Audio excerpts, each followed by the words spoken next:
지난 시간에 우리 여섯째 재앙 끝냈습니다. 여섯째 재앙을 보면 복이 있는 자, 아마겟돈의 상징성, 교회의 현재 상황, 그 다음에 결론. 지난 시간에 우리 교회의 현재 상황과 깨어있는 신앙에 대해서 못했는데 오늘 잠깐 살펴보고 일곱째 재앙으로 넘어가도록 하겠습니다. 16장 15절 16절에서 우리 복이 있는 자 아마겟돈으로 왕들을 모으는 얘기 우리 함께 살펴봤습니다. 이 복이 있는 자, 그러면 어떤 자가 복이 있는 자다 하는 거 우리 살펴봤고요. 그 다음에 아마겟돈으로 왕들을 모은다. 그때 아마겟돈이라는 장소에 대해서 우리가 좀 생각을 해봐야 되는데요. 이 아마겟돈을 지명으로 생각하게 되면 그러면 우리 신앙에 큰 도움이 되지를 않습니다. 그러나 많은 사람들은 아마겟돈이라고 하는 지명을 자꾸 생각하게 되고, 지명을 생각하게 되면 그러면 현실 세상에서 아마겟돈이라고 하는 곳에서 어떤 세력들이 충돌할 것인가 하는 거에만 관심을 갖게 되는 겁니다. 근데 요한계시록에서 우리에게 주시고자 하는 교훈은 이 아마겟돈이라고 하는 그런 장소를 통해서 어떤 상징을 말씀하시는 것이고, 거기에 어떤 세력들이 모이는지 하는 것을 말씀해 주시고자 하는 것이 하나님의 뜻이다 하는 것을 기억했으면 좋겠습니다. 그래서 아마겟돈이라고 하는 곳은 새 영이 그렇게 했는데 잠깐 살펴보겠습니다. 이 새 영, 그러면 개구리 같은 영이라고 말씀을 드렸어요. 개구리 그러면 양서류를 통해서 이 신앙인들이 이 세상에서도 성공하고 천국에서도 성공하려고 하는 그와 같은 신앙인들이 많이 있는데, 그것은 새 영의 영향을 받은 거다, 이렇게 생각하면 좋겠습니다. 더구나 천국은 사라져버리고 오히려 세상에서만 성공하려고 하는 그런 신앙 활동을 하는 사람들도 있기는 합니다. 근데 여기서는 두 주인을 섬기려고 하는 그와 같은 신앙을 경계하는 그와 같은 말씀이다, 이렇게 생각해 두시면 좋겠습니다. 그 개구리 같은 더러운 영이거든요. 그 더러운 영에 대해서 우리가 생각해야 되는데, 영이 더럽다라고 하는 것은 이거는 순수하지 못하다는 것이고, 영이 순수하지 못하다라고 하는 것은 세상 이치로 신앙활동하게 하는 영, 그것이 더러운 영이다, 이렇게 생각을 하시면 되겠습니다. 이 세상이 어떤 개념으로 깨끗하다 또는 더럽다를 결정하는 것이 아니고, 성령의 역사는 깨끗한 것이고 순수한 것이고, 이 악령의 역사, 악령은 세상 이치를 붙들고 역사를 합니다. 귀신의 영이란 말이에요. 그건 더러운 영이다. 그렇기 때문에 세상 이치로 신앙생활을 하려고 하면 그건 더러운 영의 영향을 받았다, 이렇게 생각하시면 되고, 그 영을 우리는 귀신의 영이라고 한다, 이렇게 생각을 하시면 좋겠습니다. 거기에 비해서 성령은 진리 이치에만 역사를 하십니다. 진리 이치는 하나님의 의사, 하나님의 뜻을 상징하는 거죠. 그래서 진리 이치, 우리 기독교는 진리, 오직 진리 이치로 역사해야 된다. 그게 깨끗한 영이다. 만일 세상 이치로 이 세상에 뭔가를 움직이려고 하면 그거는 더러운 영이다, 그렇게 생각하시고, 이 더러운 영이 나오는 그 입은 용의 입이고 짐승의 입이고 거짓 선지자의 입이다. 입 그러면 교훈이거든요. 용의 교훈을 받거나 짐승의 교훈을 받거나 거짓 선지자의 교훈을 받으면 더러운 영에 오염된다, 이렇게 생각을 하시면 되겠습니다. 그래서 이 아마겟돈이라고 하는 거를 우리가 기억을 할 때, 아마겟돈은 새 영이 모이는 곳이고 새 영이 역사하는 곳이고, 이렇게 됩니다. 그리고 아마겟돈은 히브리음으로, 히브리음 이렇게 하면 지난 시간에 말씀을 드렸습니다. 이건 율법입니다. 구약입니다. 구약, 율법. 그러면 이거는 그 율법은 세상 이치로 되어 있습니다. 세상 이치로 되어 있지만 그 안에 하나님의 의사성이 들어있기 때문에 하나님의 말씀이 되는 거다 하는 것을 기억하시고, 여기서 히브리 음이라고 하는 거는 음성을 얘기하는 거거든요. 그러니까 구약성서의 표면을 얘기하는 거다. 이렇게 생각하면 되겠습니다. 히브리음으로라고 얘기했으니까 구약성서의 표면으로 신앙활동한 사람들이 유대인들이고 대제사장 바리새인 서기관들이다 하는 것을 말씀을 드렸어요. 그렇기 때문에 그 율법적인 상황을 여러분들이 기억하시고 그 율법적인 신앙활동하는 그러한 곳을 뭐라고 하느냐 하면 아마겟돈이라고 한다. 이렇게 생각을 하시면 되겠어요. 그러니까 성경의 표면으로 신앙활동을 하도록 교훈하는 곳에 왕들을 모으는 거예요. 여기서 왕은 어떤 왕들이냐면 동방에서 오는 왕들입니다. 유브라데강을 건너온 왕들입니다. 그 유브라데강 동방에서 오는 왕들을 불러 모으는 그들은 세상 이치를 가지고 살아가는 사람들이거든요. 거기서 성공한 사람들이요. 거기서 권세를 잡은 사람들이에요. 그러므로 교회에서 율법의 표면, 성경의 표면 이치로 신앙활동하도록 하는 사람들, 거기에서 성공한 사람들이 모여드는 곳이 아마겟돈이다. 아마겟돈이라고 하는 곳을 어떤 지명으로 생각하지 말고 신앙의 위치로 생각하는 게 좋겠다라고 지난 시간에 말씀을 드렸습니다. 이거를 꼭 기억해야 됩니다. 신앙의 위치다. 그럼 그 신앙의 위치는 어디냐? 신앙은 크게 둘입니다. 복음적으로 역사하는 곳이 있고 율법적으로 역사하는 곳이 있어요. 예수 그리스도께서는 율법적 신앙이 주는 문제점을 복음적 신앙으로 풀어내신 분이에요. 복음적 현실 감각을 가지고 하나님께서 동원하신 사건 환경 속에서 날마다 예수님께서 십자가를 지시고 사신 삶, 그거를 33년의 삶, 복음이라고 한다. 이렇게 말씀을 드렸어요. 이 개념을 잘 정리하고 계셔야 기독교의 신앙이 바로 될 수 있다 하는 말씀을 드릴 수가 있습니다. 기독교 신앙에서 예수님을 믿는다라고 하는 이 믿음이 참 사람들이 어렵게 하는데 어떤 면에서 또 쉽게 생각한단 말이에요. 이 믿음이라고 하는 것은 인격적인 관계성을 얘기하는 거예요. 상호적인 관계예요. 믿음이 생기려면 의사소통을 통해서, 부단한 의사소통을 통해서 서로 의사가 하나가 되었을 때 믿음이 생기는 거지, 의사소통이 전혀 안 되는데 믿음이 생긴다라고 하는 것은 그거는 일방적일 수밖에 없어요. 일방적으로 믿는 거예요. 의사소통이 안 되는데 누군가가 믿는다? 그거는 일방적인 것이고 그 믿음은 사실은 믿음이 아니다. 폭력이다. 이렇게 생각하시면 돼요. 그러니까 믿음을 우리가 잘 이해를 하고 있어야 되겠습니다. 기독교인들이 가지고 있는 그 문제가 있는 믿음, 그거를 우리가 잘 생각해 둬야 되겠습니다. 여기 요한계시록 16장까지 오신 여러분들은 이 믿음의 문제점들을 많이 이해하고 있을 것으로 압니다. 그래서 왕들을 모은다라고 할 때 세상 이치로 기독교에 들어와서 권세를 잡은 사람들, 그 사람들이 왕들이다. 그러면은 어떤 사람들이 교회에서 득세를 할 수 있는지 여러분들이 그것도 잘 살펴봐 두었으면 좋겠습니다. 이건 한 번, 두 번 여러분들이 생각해서 되는 내용은 아니고요. 계속해서 여러분들이 생각을 해 두셔야 돼요. 자, 그 다음 오늘 바쁨으로 또 다음으로 넘어가겠습니다. 자, 우리가 이 앞에서 얘기했는데 교회가 아마겟돈 전쟁터가 될 수 있다 하는 것을 여러분들이 이해를 해 두셔야 됩니다. 교회가 아마겟돈 전쟁터다. 아마겟돈이다. 또 성도들이 자신이 살아가는 삶의 현장이 그곳이 아마겟돈이다. 이렇게 생각하시면 돼요. 그곳에서 우리 성도들은 승리를 해야 되겠죠. 그래서 교회의 현재 상황을 우리가 좀 본다고 한다면 캐톨릭 신자가 한 13억 정도 되고요. 그 다음에 개신교가 한 9억 정도 되고요.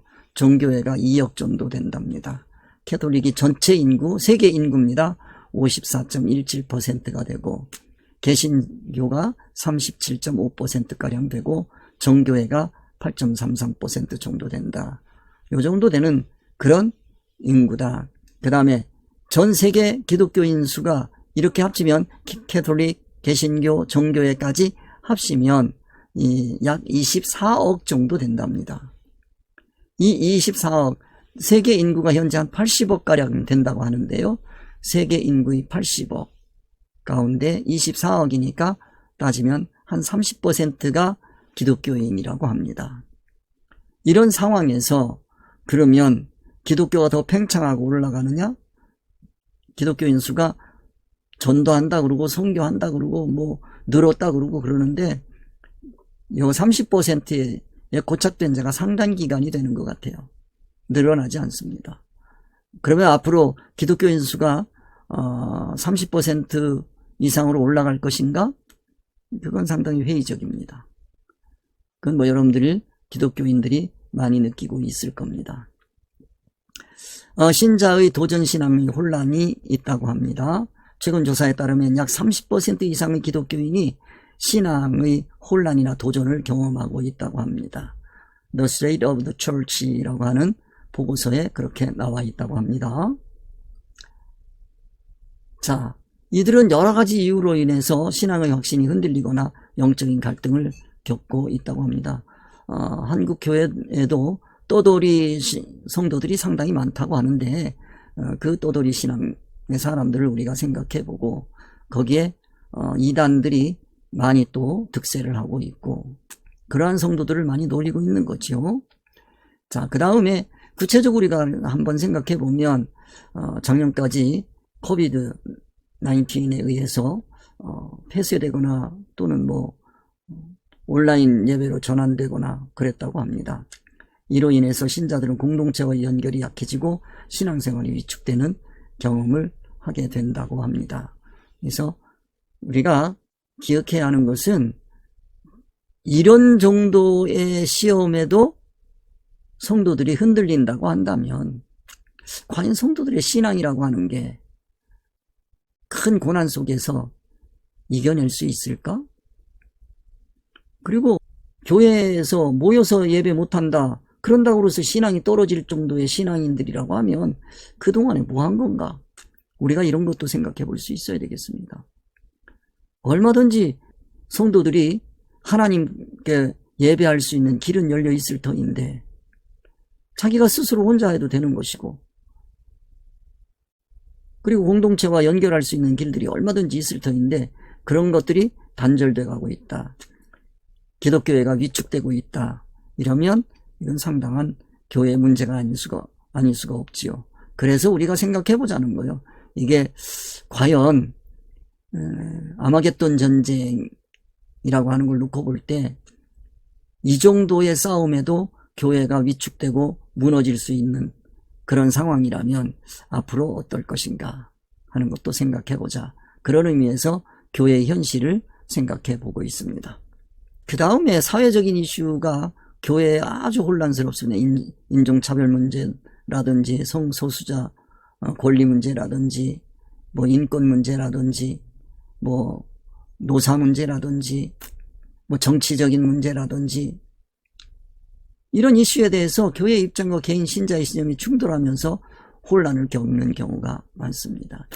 이러면 이거를 갖다가 피할 수 있는 방법은 신앙은 신앙이고 그건 개인이고 개인 문제는 개인으로 돌리자.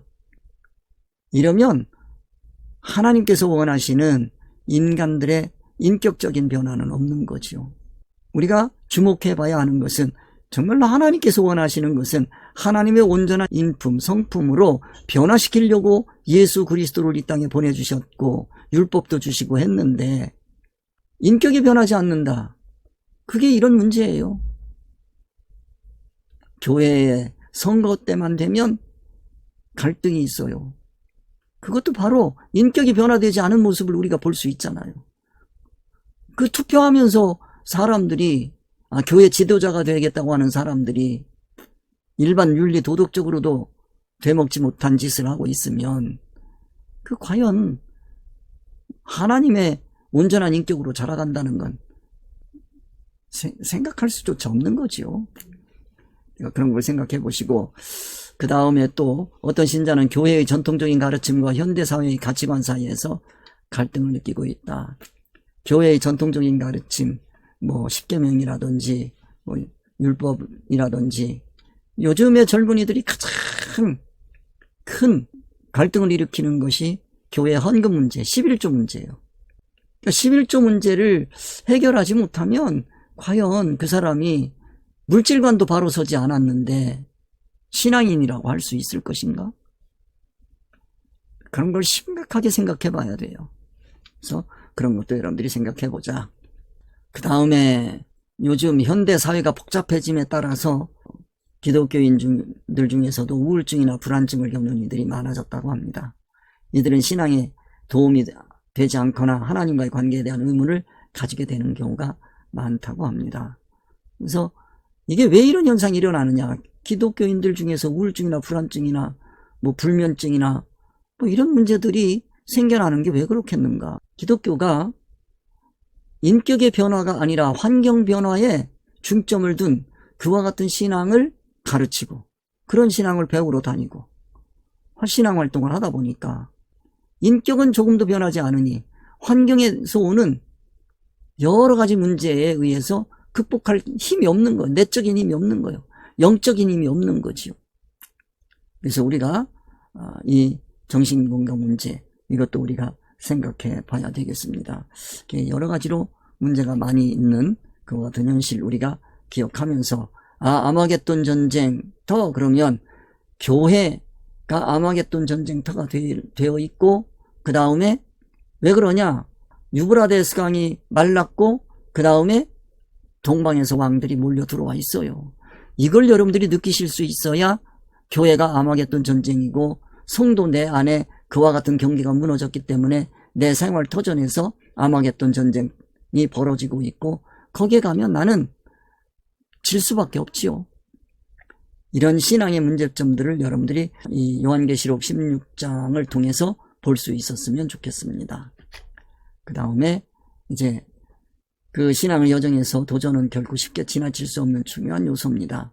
우리가 하나님의 온전한 인격으로 자라가기 위해서 우리가 늘 날마다 말씀으로 자신을 비춰보고 성찰해서 자기가 벗어난 길을 찾아서 진리의 길을 걸어갈 수 있도록 돌이키고 회개하고, 그리고 성령님의 도우심으로 진리의 사람이 되어가는 그 길을 걸어가야 될 겁니다. 그러기 위해서 우리 신자들은 이러한 상황 속에서도 천국 소망에 대한 믿음을 강화해야 되겠습니다.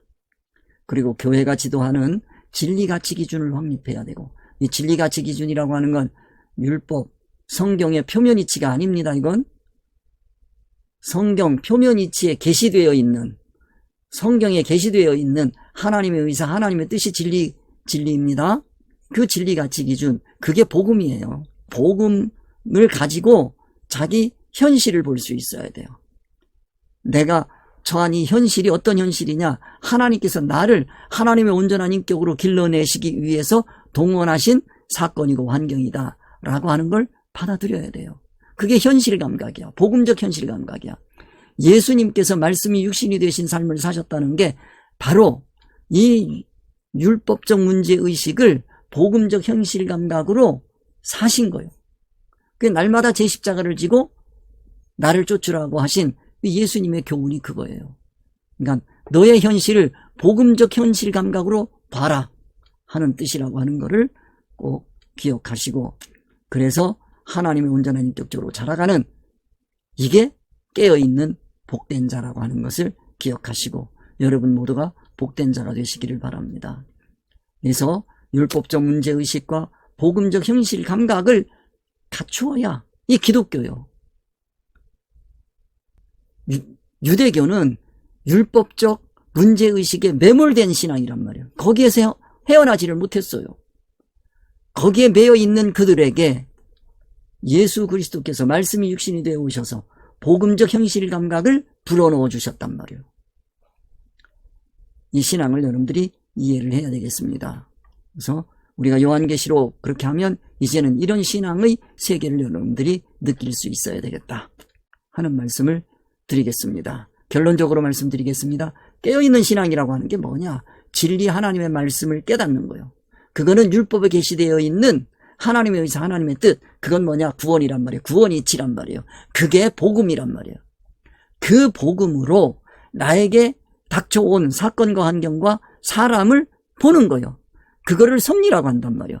그 섭리를 볼 수 있는 눈, 이게 복음적 현실 감각이란 말이에요. 이 복음적 현실 감각을 가지고 있어야 아마겟돈 전쟁을 볼 수 있고, 이 아마겟돈 전쟁에서 우리가 승리할 수 있다. 이제 우리 요한계시록도 다 끝나갑니다.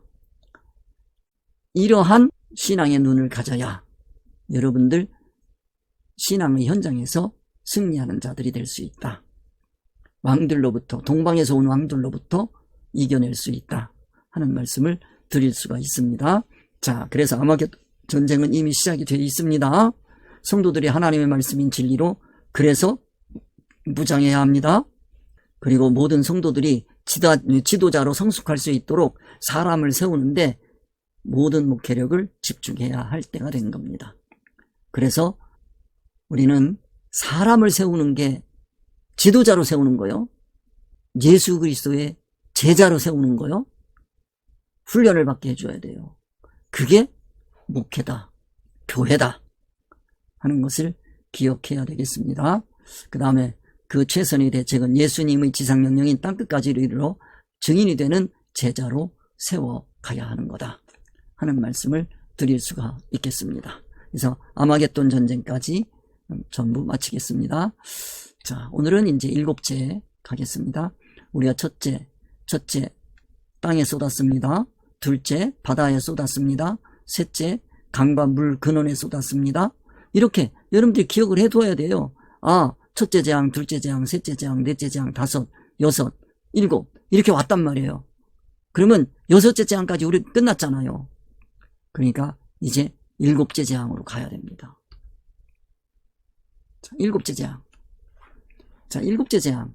일곱째가 그 대접을 공기 가운데 소돔의 큰 음성이 성전에서 보좌로부터 나서 가로되 되었다 하니 번개와 음성들과 내성이 있고 또 큰 지진이 있어 어찌 큰지 사람이 땅에 있어오므로 이같이 큰 지진이 없었더라. 큰 성이 세 갈래로 갈라지고 만국의 성들도 무너지니 큰 성 바벨론이 하나님 앞에 기억하신 바 되어 그의 맹렬한 진노의 포도주 잔을 받음에 각 섬도 없어지고 산악도 간데 없더라. 또 중수가 한 달란트나 되는 큰 우박이 하늘로부터 사람들에게 내림에 사람들이 그 박제로 인하여 하나님을 회방하니 그 재앙이 심히 크미로라. 자, 오늘은 17절 말씀 함께 생각해 보겠습니다. 일곱째가 그 대접을 공기 가운데 쏟음에 큰 음성이 성전의 보좌로부터 나서 가로되 되었다 하니 17절. 일곱째가 그 대접을, 이 일곱째 천사가 그 대접을 쏟았다라고 하니 일곱째 천사, 그러면 이건 먼저 깨달은 자입니다. 계시의 말씀, 하나님의 의사, 하나님의 뜻을 먼저 깨달았어요. 뜻을 깨달았어요. 그 깨달은 말씀을 사건 환경 속에 쏟는 거예요. 하나님께서 동원하신 사건과 환경에 쏟는 거예요. 아까도 말씀드렸어요. 우리가 여섯째 재앙에서는 아마겟돈 전쟁을 볼 수 있어야 되는데 아마겟돈 전쟁을 아마겟돈이라고 하는 지명을 찾아서 헤매면 절대로 아마겟돈 전쟁을 대비할 수도 없고 볼 수도 없어요. 그러나 여러분들이 아마겟돈 전쟁터가 이게 교회구나. 그 왕들은 세상 이치로 되어 있는 성경의 표면 이치로 신앙생활하는 사람들이 권세를 가졌을 때 그들이 왕이다. 이렇게 생각하면 돼요. 거기에 하나님의 의사성으로 신앙활동하려고 하는, 하나님의 온전한 인격으로 자라가려고 하는 사람들과 부딪힌단 말이에요. 이게 아마겟돈 전쟁이에요. 그 아마겟돈 전쟁을 볼 수 있는 거. 근데 여섯째를 제가 여러분들에게 말씀드렸는데 과연 몇 분이나 이 아마겟돈 전쟁터를 이해할 수 있을까? 그래, 현실을 보여줬단 말이에요. 교회의 현실을 여러분들에게 보여줬어요. 이래도 이게 아마겟돈 전쟁으로 안 보이느냐? 그럼 어쩔 수 없죠. 이제는 마지막이란 말이에요. 일곱째가 그 대접을 그랬어요. 이렇게 그 대접을 하는 것은 하나님의 의사성, 계시의 말씀을 삶의 현장에 갖다 대보겠다. 교회에 쏟아보겠다는 거예요. 여기서는 공기 가운데 그런 얘기야. 공기 가운데. 이 공기라고 그랬는데 공기라고 하는 건 air, 그렇게 air 그렇게 얘기하는데 헬라어로 이 공중이라는 뜻도 있고 공기라는 뜻도 두 개 다 써요. 그럼 여기서는 공중이라고 하는 를 여러분들이 생각하시면 좋겠어요. 여기는 뭐요? 바다란 말이에요. 바다. 자, 용이 쫓겨서 바다로 갔어요. 바다에서 짐승을 꺼냈어요. 땅에서 짐승을 꺼냈어요. 그리고 그들을 하늘 운동을 시켰단 말이에요. 이 용도 하늘 운동하던 존재예요. 용이라고 하는 존재를 여러분들이 생각할 때 날개도 없는데 하늘 운동하는 존재란 말이에요. 그게 공중이라면 공중 권세를 가진 존재란 말이에요. 근데 그 공중 권세를 가진 그 존재가 여기는 이 하늘은 인간이 최고로 올라갈 수 있는 신앙의 위치란 말이에요. 공중이에요. 그게 용이 최고로 올라갈 수 있는 곳이 공중이에요. 이 공중에서 천사들과 부딪혔어요. 용과. 천사들은 어디에서 내려왔냐? 하늘에서 내려왔어요. 천국에서 내려왔어요. 여기 공중은 땅에서 올라간 곳이에요. 이걸 하늘이라고 얘기하는데 이거는 이제 영어로 좀 표현을 한다면 스카이 하늘이란 말이에요. 스카이란 말이에요. 천국은 헤븐이라고 그러거든요. 좀 달라요. 우리는 이 공중도 하늘이고 천국도 하늘이고 둘 다 하늘이야.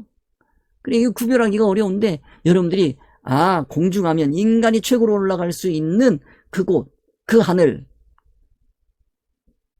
여기를 뚫고 절대 못 갑니다. 이거를 뚫고 갈 수 있으려면 천국에서 하나님께서 내려와 주셔야 돼요. 그게 기독교예요. 그래서 여기 공기 가운데 쏟았다라고 하는 얘기는 신앙의 최고 높은 운동을 하는 사람들에게 한번 쏟아본 걸, 네가 한번 어떤 존재인지 보자 하고 쏟아본 거예요. 땅에서 올라간 사람들은 어떤 반응을 보일 것이고 하늘에서 내려온 그 천사들은 어떤 반응을 보일 것이고 땅에서 올라간 공중까지 올라간 존재들은 어떤 신앙활동을 보일 것이냐 하는 걸 여러분들이 여기서 느껴야 돼요. 왜? 우리 인간은 이 공중까지 가는 것도 너무 힘드니까요. 근데 이 공중운동하고 있는 그런 존재들에게 우리는 속기 쉽단 말이에요. 이 땅에서 올라간 건지 하늘에서 내려온 건지 모르는 거죠. 그래서 사탄 마귀는 하늘에서 내려온 존재가 아니고 땅에서 올라간 존재다 이렇게 생각하시면 돼요. 그 다음에 천사는 하늘에서 내려온 존재다 이렇게 생각하시면 되겠습니다. 그리고 이제 세 번째로 큰 음성이 음성 그랬습니다. 이건 세상이 있지요. 거기에 뭐가 있어요? 뜻이 들어있겠죠. 그 음성, 이거는 음성 안에 반드시 뜻이 들어있다 하는 걸 생각하시고, 큰 음성이 어디에서 왔어요? 성전에서 보좌로부터 나서, 자, 이게 중요합니다. 성전, 하나님이 계신 그 보좌, 이 권세란 말이에요. 권세로부터 음성이 나오는 건 명령인 거지요. 되었다, 다 이루었다, 그런 뜻입니다. 일곱째가 대접을 딱 쏟으니까 하늘 성전의 보호자로부터 한 음성이 들리는데, 그 음성의 의미는 뭐냐면 이제 이게 마지막이다, 끝이다. 자, 처음에 인 뗐습니다. 나팔 불었습니다. 7으로 다 돼 있었어요. 여기 7째 대접입니다. 이걸로 끝이에요. 이제는 다 되었다, 다 이루었다, 그런 뜻을 가지고 있다 하는 걸 여러분들이 이해를 하셨으면 좋겠습니다. 오늘 18절까지 하겠습니다. 여기에 보니까 계시록 16장 18절에 번개와 음성들과 내성이 있고 또 큰 지진이 있어 어찌 큰지 사람이 땅에 있어 오므로 이같이 큰 지진이 없었더라. 자, 번개하면 여러분들 빛입니다. 이건 음성하면은 이거는 소리입니다. 소리. 그 다음에 내성 있단 말이에요. 자, 영어로 좀 보면 조금 이해하기가 쉬운데 우리는 이 음성들로 이렇게 이제 의역을 했어요. 하늘에서 나는 음성이에요. 번개고 뇌성이고, 뇌성은 조금 아실 수 있는데 여기 음성, 하늘에서 나는 소리, 이거를 이 영어에서는 럼블링 그렇게 얘기하는데, 럼블링이라고 하는 건 이거 우르릉 우르릉 우르릉 하는 소리예요. 우르릉 거리는 소리예요. 자, 그래서 그 소리를 여러분들이 기억하시면서 번개가 번쩍하고 쳤어요. 일곱째 대접을 탁 부으니까 그런 얘기입니다. 일곱째 대접을 탁 부으니까 번개가 번쩍하고 나는 거예요. 번개에 쳤다는 얘기는 하나님의 의사, 하나님의 뜻, 하나님의 말씀이 오는 순간에 번개와 같이, 이거를 뭐라고 얘기하느냐 하면 각성적 영감이라고 그렇게 표현합니다. 각성적 영감, 그렇게 표현합니다. 번개 치는 거예요. 그래서 이거는 말씀을 듣다가 보면 하나님의 의사성을 가진 그 지도자의 가르침을 갖다가 보면 어느 순간에 내가 딱 느껴지는 천국성이 있어요. 환해지는 게 있어요. 그거를 번개라고 하는데, 이거를 뭐라고 표현할 수 있느냐면 내 이성과 영이, 하나님으로부터 받은 그 영이 가지고 있는 말씀이 두 개가 탁 부딪히는 거예요. 그러면 내 이성이 그 영의 세계를 느끼는 게 있어요. 순간이야. 그건 계속적으로 천국이 보이면 그거는 조명적 영감이라고 하고요. 이렇게 순간에 탁 깨달아지는 거, 그거 깨달았다 그런단 말이에요. 각성적 영감이라고 그러는 겁니다. 이 번개라고 하는 건 순간 번쩍하는 밝은 빛을 얘기하는 거니까 각성적 영감이라 그렇게 얘기하는 거예요. 그러니까 일곱째 천사가 와서 대접을 탁 붙는 순간에 그 천사가 전해주는 그 말씀을 내 영이 알아들었고, 왜냐하면 예수 그리스도를 통해서 주신 새 생명이란 말이에요. 그 새 생명이 알아들었고, 그거가 내 활동하고 이 육하고 부딪혀야 되는데 이게 부딪히지 않는데 이성이 다 그 말씀을 알은 거예요. 천사가 하는 말을 알아듣는 거예요. 내 육도 알아듣게 된 거죠. 육적 감각도 생긴 거죠. 그래서 요즘 그 기독교인들이 세상 사람들의 영향을 받아가지고 영성에 대해서 오해하는 게 참 많은데요. 세상 사람들은 영이 없어요. 영이 없이 지정의를 구성하고 있는 이성, 이 혼의 세계만 가지고 이게 영이라고 생각하기 쉬워요. 영성이라고 그런단 말이에요. 그 이성활동을 가지고 세상 돌아가는 이치를 아는 거는, 그거는 뭐 학문이라고 생각하고, 그렇게 배우지 않았는데 내가 뭔가를 안다, 말하자면 용의 세계라든지 짐승의 세계, 바다에서 올라온 짐승의 세계라든지 그 다음에 땅에서 올라온 짐승의 세계라든지 이걸 아는 거예요. 그 세계는 일반 종교에도 있단 말이에요. 그걸 영이라고 생각하고, 그런 사람들이 뭔가 좀 밝게 아는 게 있으면 자기가 영적인 사람이라고 생각하기 쉬운데, 그런 개념이 기독교에 들어와가지고 그걸 영성이라고 그러면 안 된단 말이에요. 그건 영성이 아니에요. 진리 이치만이 영성인 거예요. 그래서 진리 이치는 받아들일 수 있는 건 누구뿐이냐면 우리 안에 있는 새 생명이란 말이에요. 영이란 말이에요. 그게 영이야. 그 영과 내 혼이 만나는 거를 번개, 그렇게 표현합니다. 깨달음, 그렇게 하는 거예요. 그럴 때 들리는 소리가 있어요. 우르릉거리는 소리인데 분별을 잘 못하는 사람도 있고 하는 사람도 있죠. 그 음성들, 세상 소리들 같단 말이에요. 우르르릉 우르릉 거리는 거죠. 그 음성을 듣고 이거는 이런 뜻이야 하고 알아들으면 그게 이제 깨달은 사람이에요. 그게. 그래서 음성을 이해를 하셔야 돼요. 그러니까 여기서 지금 이 말씀도 번개와 음성들과 내성이 있고 또 큰 지진이 있어 어찌 큰지 사람이 땅에 있어 오므로 이같이 큰 지진이 없었더라 라고 얘기할 때 이거는 그냥 우르릉 거리는 소리에 지나지 않아요. 이 안에 들어있는 뜻을 알아야 돼. 이 말씀을 하시는 주님의 의사성을 알아야 된다고요. 그 의사성을 딱 발견하면 그게 번개와 같은 거고, 그 의사성을 들으면 이제 그 음성 속에 들어있는 의사성을 깨닫는 거죠. 이 우르릉거리는 소리는 낮은 소리로서 먼 감각성이에요. 말하는 분과 상당히 멀리 떨어져 있는 거지. 뇌성은 이건 아주 큰 소리란 말이에요. 쾅 그런단 말이에요. 이거는 아주 가까이서 그냥 소리가 나는 거지. 그러니까 주님과 가까워졌다는 걸 느낄 수가 있는 거죠.